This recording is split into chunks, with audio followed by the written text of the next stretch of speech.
Mesha se premtes përkonte me festën e Shën Shtifnit, Mesha shnitur mbajt në katedralen që mban ditën e emër në qytetin e Shkodrës. Në fjalën e tij arkipeshi i arkidiocezës Shkodër-Pult, Imzo Giovanni Peragine, tha se Shën Shtifni kryente mrekullitë më dha dhe ishte njëri i rrënjosur në fjalën e hyjit.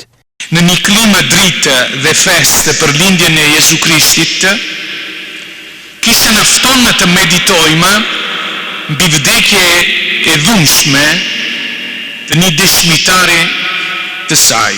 Për kujtimin e Shën Shtifnit nuk është në kundërshtim me festën e Krishtlindjes që po kremtojmë. Përkundrazi, Krishtlindja dhe martirizimi janë thellësisht të lidhura. Fëmia e Betlemit dhe Shtefni, dëshmitarët që jep jetën, flasin për të njëjtën dashuri, për dashurinë e dëshmuar deri në fund, deri me vdekjen. Vepra e apostujve që kemi dëgjuar se Shën Shtefni ishte plot hire dhe fuqi dhe kryente shenja dhe mrekulli të mëdha ndër popujt. Ai nuk ishte një prej apostujve, nuk ishte njëri pushteti, por një njëri i thellësisht i rrënjosur në fjalën e hyjtë dhe i hapur ndaj veprimit të Shpirtit Shenjtë. Forca e dëshmisë së krishterë në fakt nuk mburon nga struktura apo rolet, por nga një jetë e banuar nga hyj. Shën Shtefni bëhet të shenjë gjallë e Ungjillit, sepse ka lënë vend Shpirti i Shenjtë në jetën e tij.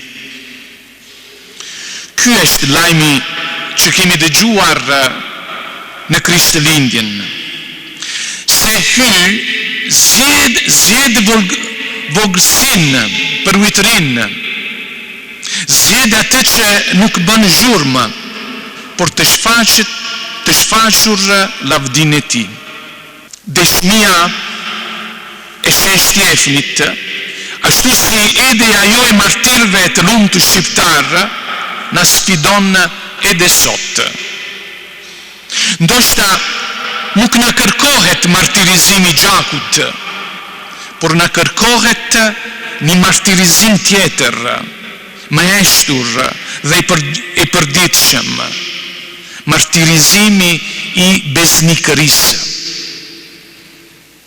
Është besnikëria që shprehet në zgjedhjet e ndershme, në përputhjen mes fesë dhe jetës.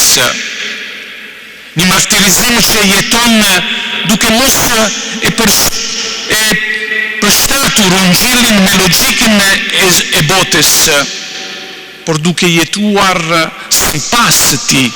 sipas Ungjillit.